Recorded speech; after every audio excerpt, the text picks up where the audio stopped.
Good morning students, myself Ranjit Kumar, biology lecturer, Soundarya PU College. Today I will be starting with a new topic, that is human health and disease. Okay, diseases are part of our life. You all heard that your grandparents will be telling that leg pain, body pain, diabetes or BP problem. What are these? They are nothing but diseases. Due to this problem, a person will be not said to be called as a healthy person. Why? Because there are different problems that are exhibited by an individual. Each problems what the person is suffering is said to be called as a disease. There are different varieties of problems, or we can also say there are different varieties of diseases. Some of the diseases which are acquired before birth, that means the diseases which are inherited from parents to their children, or we can also say it is due to genetic disorders. And there are some of the diseases which are acquired after birth through some microbial agents, or if the person is not taking care proper hygiene, that leads to some infectious diseases. Let us consider some examples like malaria, typhoid, common cold, pneumonia. These are some of the infectious diseases which will be causing severe problems or some problems to the individuals. And these diseases will be affecting one or more organs of the body, and they will be exhibiting various signs and symptoms. What are these symptoms? The symptoms of a disease that are ensured or that are indicated by an individual.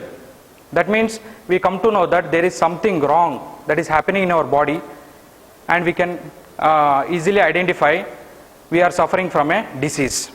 And what are these signs? The signs of a disease that are usually identified or diagnosed by a doctor based on our symptoms. Okay, now in this chapter we will be talking about health. What is the meaning of health? How to maintain a good health? What are the different types of diseases? What are the common infectious diseases present in the human body? How they affect on different organs, showing various signs and symptoms. First, let us start with health. What is health? Health is nothing but disease free. We can say that if a person is free from disease, then he is healthy. No, it is not synonymous to health. Let us consider few examples.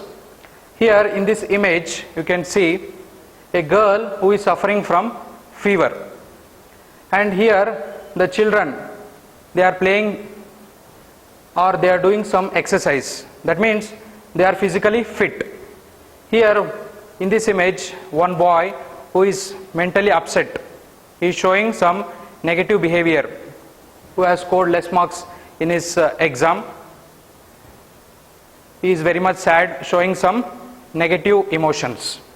And there is one more image, the child who is very much sharp, is having mental health, is very much active, he will be socially connected with other individuals. By looking into all these images, we can tell that health is not only disease free, health is a state of complete physical, mental and social well-being. We cannot say that if a person is having physical fitness, then he is having a good health. No. If she is having fever also, even though she can manage, she can interact with the people, that means she can be socially connected. No. Here one person who is very much sharp, but he is not having any physical fitness, we cannot consider he is a healthy person.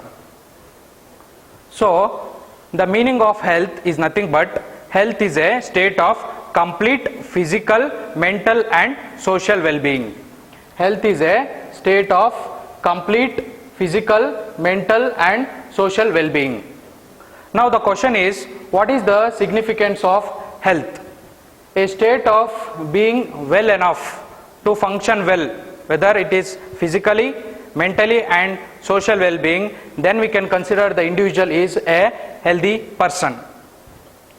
Here we have got two images. There are some children. What is their daily routine?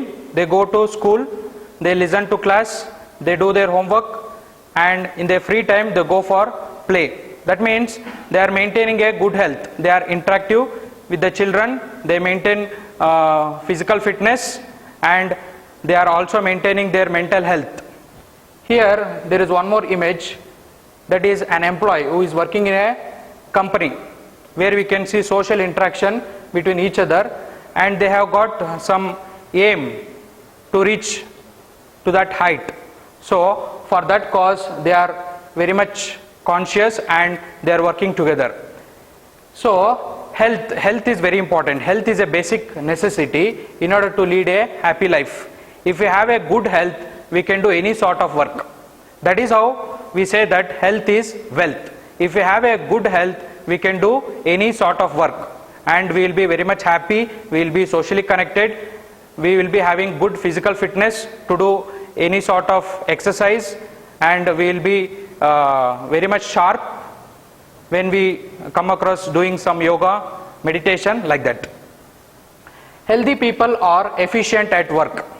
Healthy people are very much efficient at work. If they are very much efficient, that increases the productivity and economic prosperity. When healthy people are more efficient, we can bring out good economic prosperity for the nation. Now we came to know the meaning of health. Health is not only a disease free, it is a state of complete physical, mental and social well-being.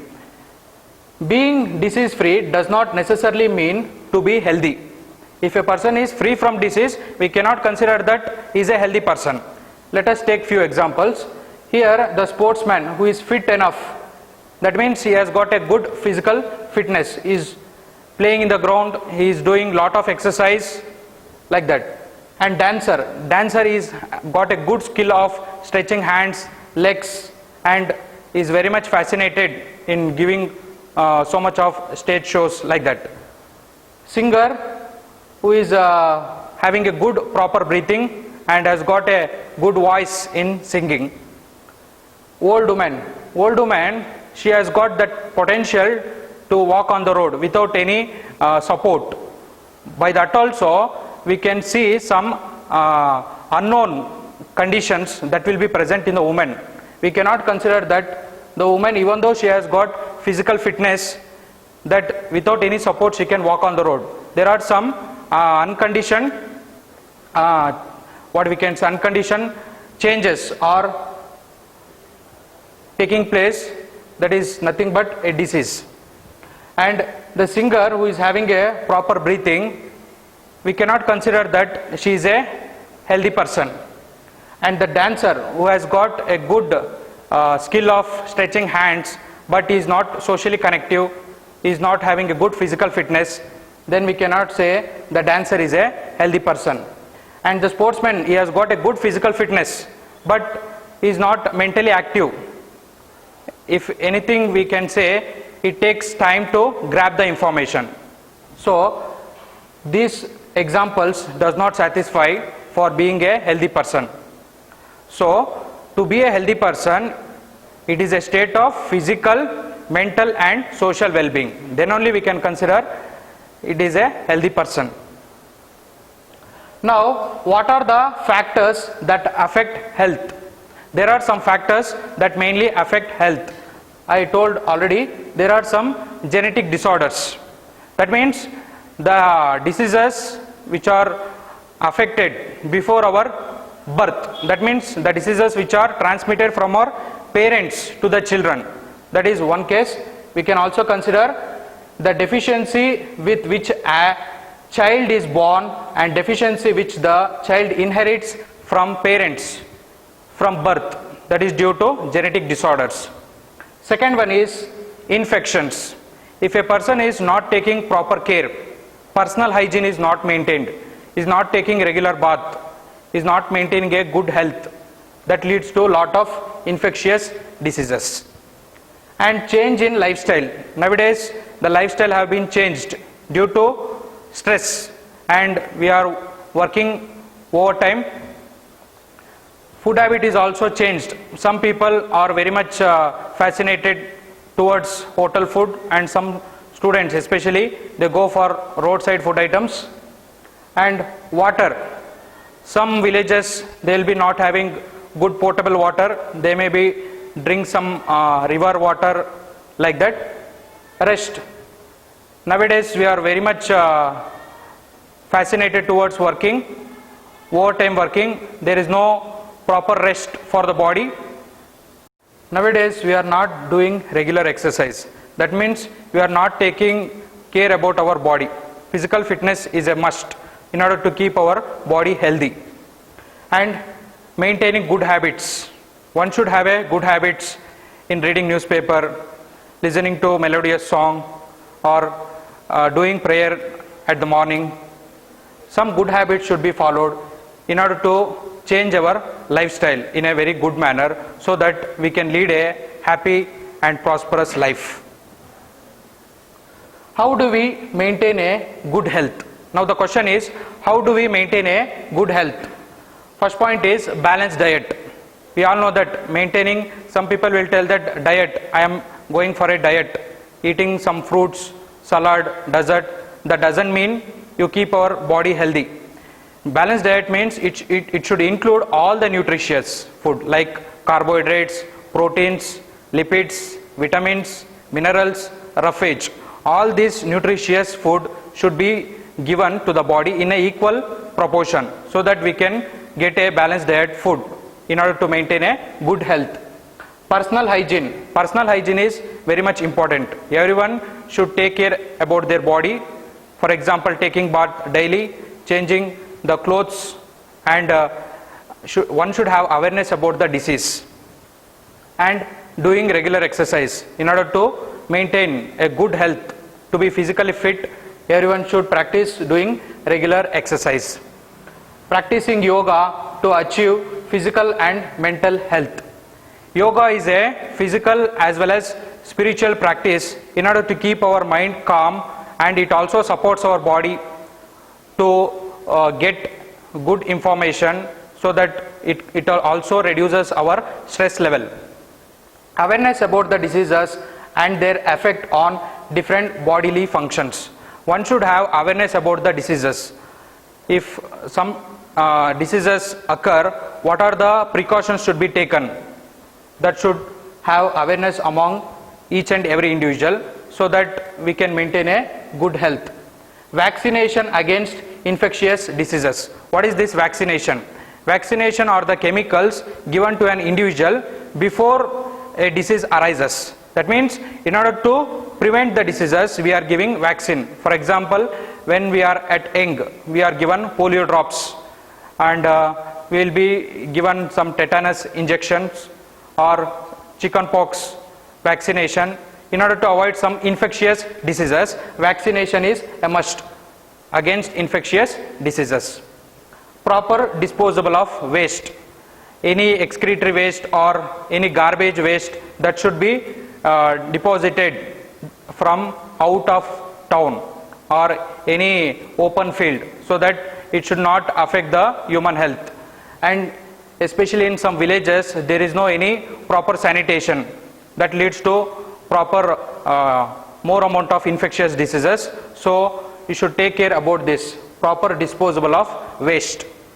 Control of vectors. What is this vectors? The vectors are nothing but a transmitting agent where the parasite introduced into the host body, so that it is a transmitting agent causing a disease to the host body. They are called as vector. For example, in a malaria disease, the plasmodium is a vector that causes malaria. And maintenance of hygiene, food and water resources.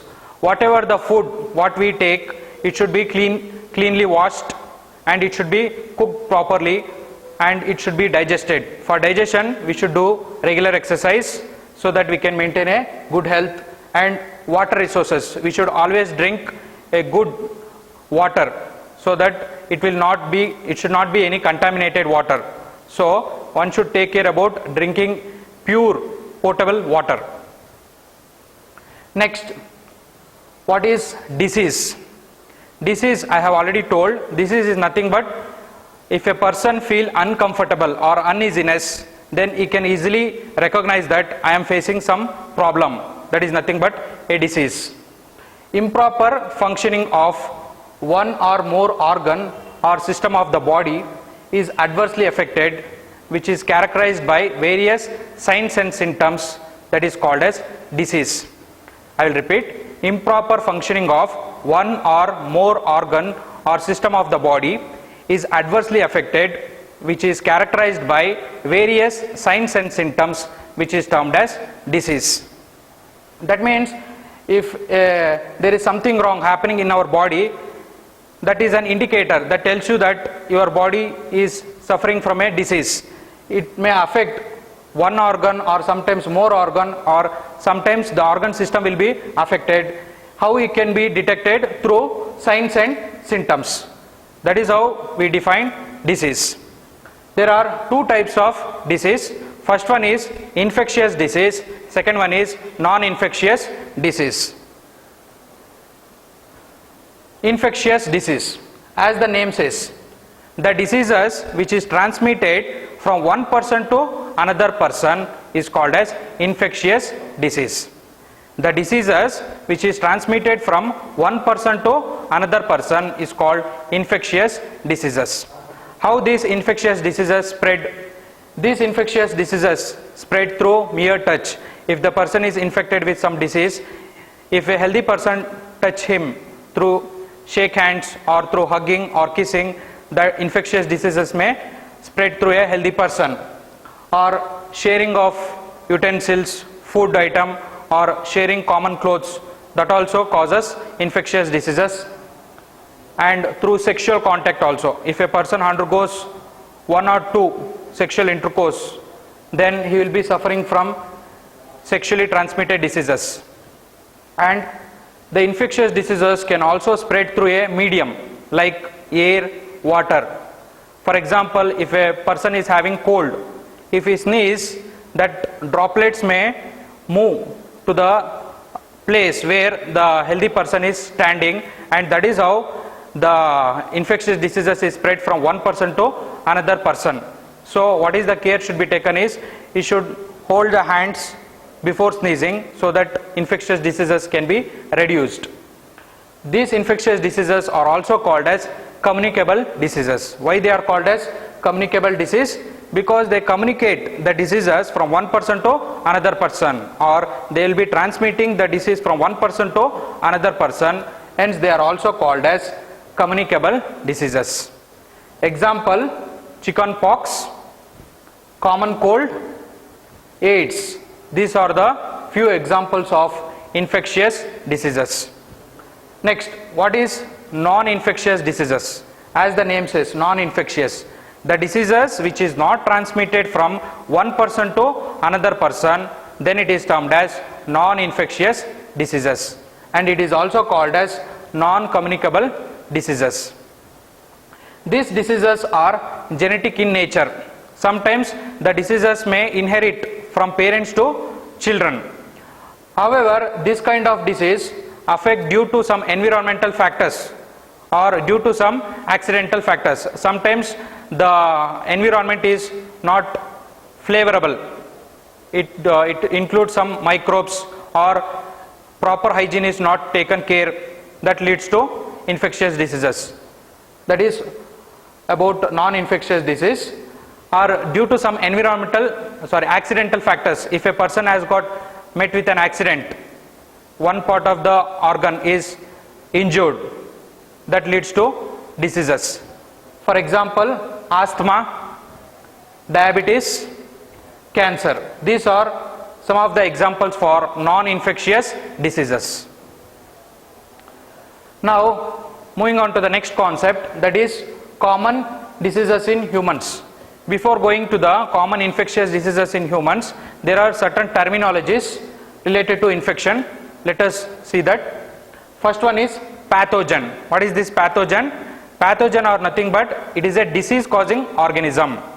For example, in typhoid we have got pathogen, that is Salmonella typhi, that causes a disease typhoid. Okay, it is one of the bacterial disease. Examples we can take bacteria and virus. Next one is host, the organism that the microbes infects or attacks the human body.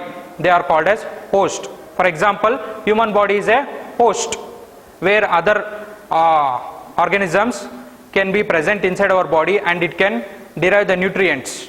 That is called as parasites. What are parasites? The organisms which live inside the host body and it will derive all the nutrients from our body. They are nothing but parasites. For example, tapeworm, lice. The last one is vector. The vector is a transmitting agent where the parasite is introduced into the host body. That is called as vector.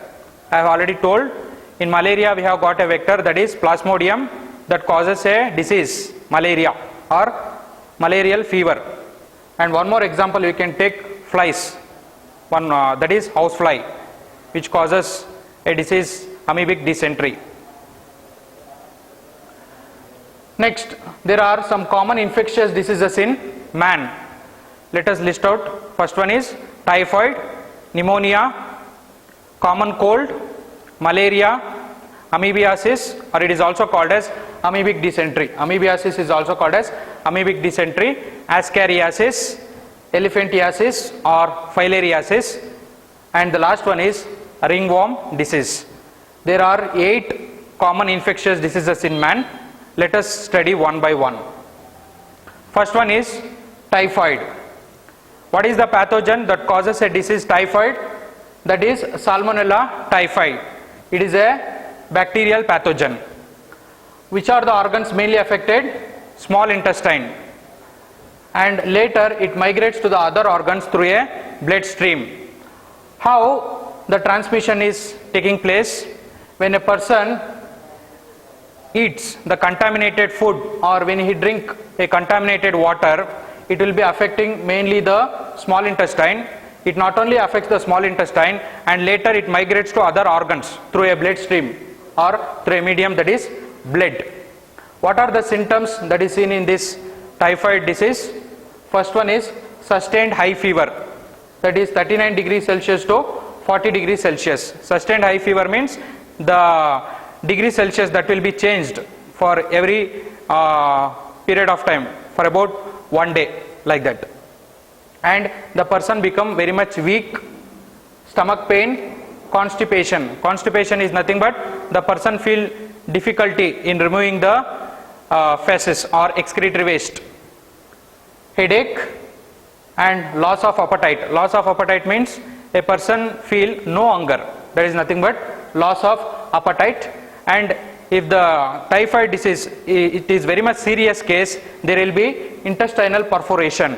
Intestinal perforation is nothing but there will be small holes in the gastrointestinal tract that leads to death. When it becomes very much severe, there will be holes on the wall of the gastrointestinal tract and the person may end with death. What is the treatment given for typhoid fever? The typhoid fever can be confirmed by a test called Widal test. This is very important. The typhoid fever can be confirmed by a test that is called as Widal test. It is also diagnosed using blood culture. By taking some blood sample, we can determine whether the person is suffering from typhoid fever or not. And it can also be treated with a course of antibiotic medication. Antibiotic tablets or some antibiotics, it will be given to a patient in order to get rid of this disease. Okay, typhoid fever. This image depicts some of the symptoms of typhoid fever. Here the person is having vomiting, stomach pain, headache, constipation, is finding difficult to excrete the waste, and sustained high fever. These are some of the symptoms of typhoid fever. Next, that is pneumonia. What is the pathogen that causes a disease pneumonia? That is Streptococcus pneumoniae, and there is one more pathogen, that is Haemophilus influenzae. The pathogen, that is bacterial pathogen, Streptococcus pneumoniae and Haemophilus influenzae. Which are the organs mainly affected? That is alveoli of lungs, and this alveoli will be filled with a fluid. If a person take contaminated air, or if he breathe some polluted air, or if a person is inhaling the droplets from a infected person, what happens? The alveoli which is present in the lungs, it will be mainly affected. You know that alveoli is a main site for exchange of gases. When this alveoli is affected, the functioning of lungs will be not proper, and this alveoli is filled with a fluid, and not only through contaminated air, or when the person is inhaled the droplets from an infected person, it can be also transmitted through sharing of glasses or utensils with an infected person. That also leads to a disease, that is pneumonia. What are the symptoms? High fever, chills. Chills are nothing but shivering, cough, short of breath, finding difficulty to breathe, headache, and in severe cases the lips and finger turns grey to bluish color. These are some of the symptoms of pneumonia. What is the treatment given? The person who is suffering from pneumonia has to diagnosed with a X-ray in the chest, and he should know where the alveoli which is filled with fluid, and it is also treated with a course of antibiotic medication through some tablets. So the typhoid as well as pneumonia, they are some of the pathogen which causes infectious diseases. There are some other bacterial diseases in man like dysentery, plague and diphtheria. These are also some of the bacterial diseases in man. Okay, now let us look into this image. This is the trachea. Here we have got two lungs, left lung, right lung, which is differentiated into primary bronchi, secondary bronchi and tertiary bronchi. At the end we have got a small bulb like structure that is called as alveoli. This is the normal healthy alveoli. If the alveoli is filled with a fluid, when a person inhales the droplets from an infected person, the alveoli will be filled with the fluid and it will be having blockage in the bronchiole, and the person feel very much difficult in breathing. Here you can see this is the healthy alveoli, and here you can see the inflammation or the infection which is caused in the alveoli. Next is about common cold. The pathogen which causes a disease common cold, that is rhinovirus. This is a virus that causes a disease, that is common cold. The organs which are mainly affected is nose and respiratory passage. How it is transmitted? Direct inhalation of droplets from an infected person, or direct inhalation of aerosols from an infected person, or through contaminated air, or when we inhale some polluted air, or when we touch some surface which is contaminated with an infected person, then the person will be suffering from common cold. When this direct inhalation of polluted air or through contaminated air, it will be mainly affecting the nostrils as well as the nasal passage. What are the symptoms? Sore throat. Sore throat means there will be some pain or irritation in throat, so that he feel very much difficult in breathing. Cough, headache, nasal congestion. Nasal congestion is nothing but blockage of nostrils. He feel very much difficult in breathing. Nasal discharge, that means running nose, the fluid will be coming out evenly. Hoarseness.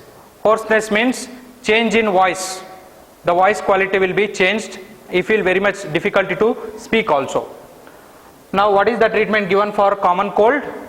Treatment with medication like painkillers. Sometimes the headache that is a result of common cold. In order to get out of that, we can go for painkillers, or cough syrup is given, or some nasal spray or nasal droplets is also given in order to come out of this common cold.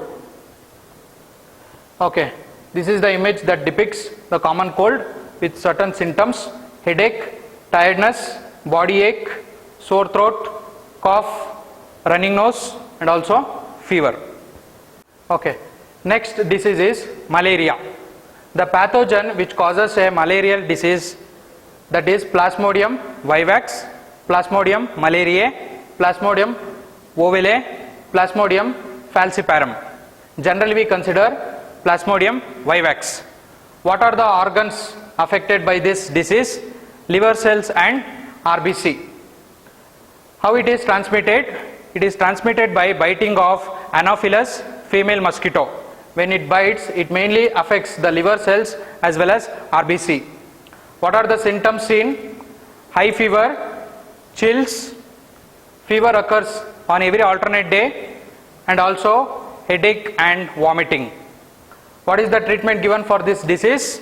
It is diagnosed using blood test, and the person will be taken scanning of liver so that they can determine the functioning of liver test, and it is treated with anti-malarial drugs.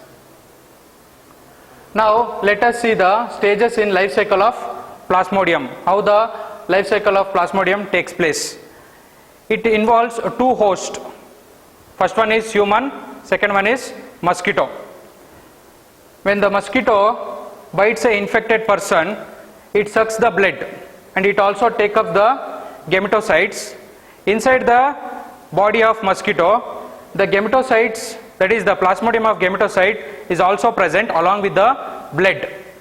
The gametocytes form gametes. You know, gametes are nothing but sex cells. These gametes undergo fusion to form ooconite, and this ooconite later forms oocyst. The Plasmodium, that is a vector which is present inside the body of mosquito, that is a host. Mosquito acts as a host body. Once the oocyst is formed, the sporozoites are released. What are these sporozoites? The sporozoites are present in the salivary gland of mosquito. Next, this mosquito go and bite the healthy person, or it will bite the normal person.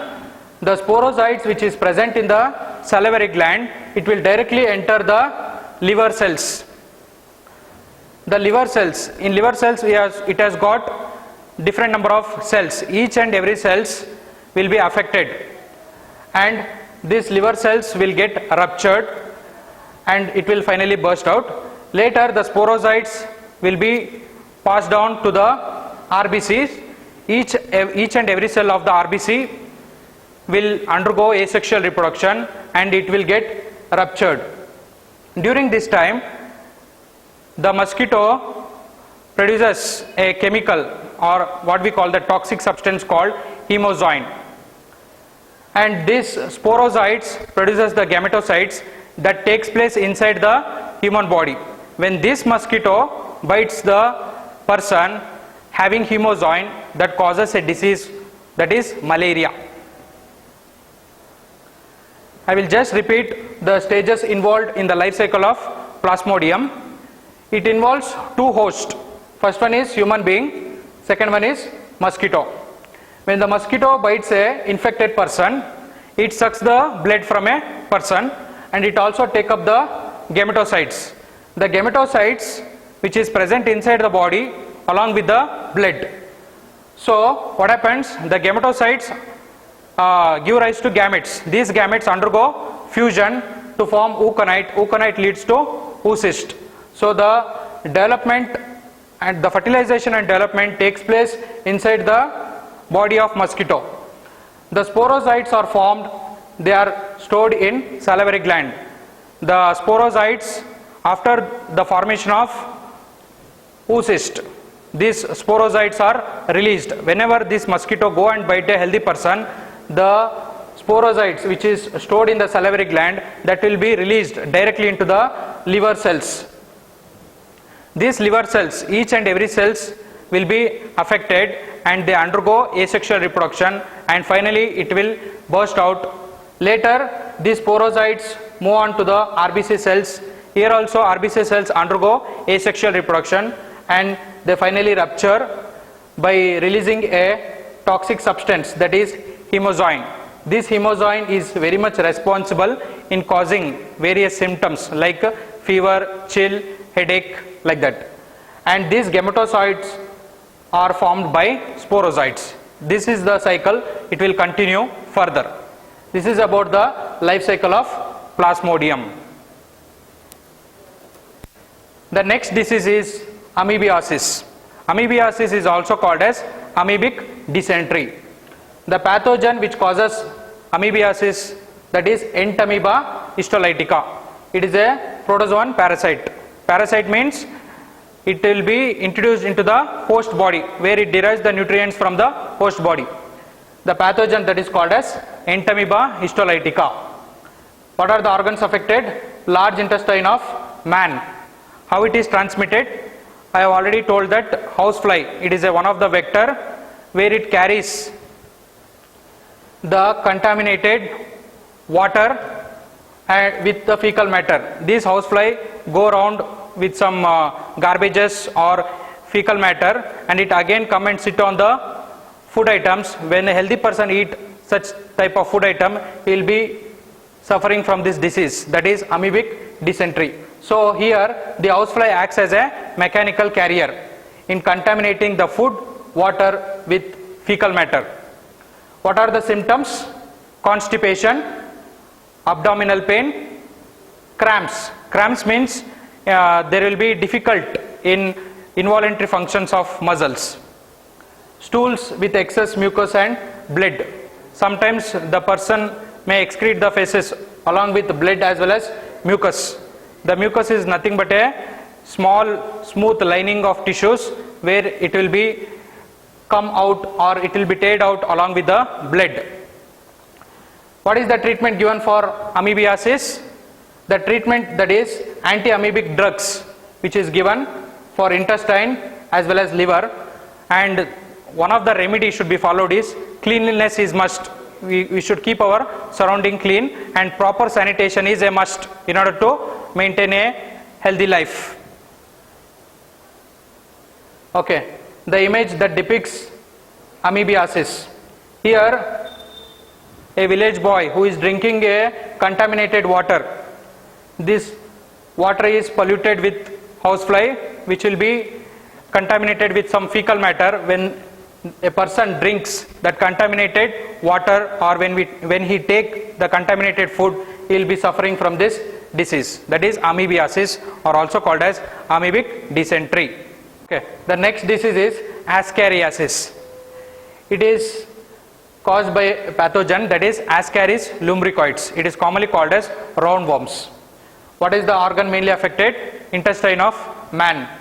How it is transmitted? When we intake the contaminated fruits or vegetables, when it is not properly washed, when it is not properly cooked, then these worms will be present inside the intestine that causes a disease, that is ascariasis. What are the symptoms? Internal bleeding, muscular pain, fever, anemia. Anemia means less RBC count.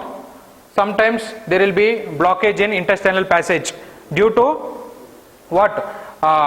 Undigested food will not be excreted and this ascaris acts like a what?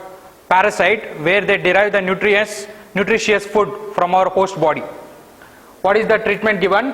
It is treated with medication, and one more thing we have to keep it in mind, that is cleanliness. Cleanliness is very important. We have to wash the vegetables and fruits and prevention is very important. This is the image of ascaris, that is the roundworms, and the person who is suffering from this disease is having abdominal pain, stomach pain, where this ascaris deriving the nutrients food from the host body.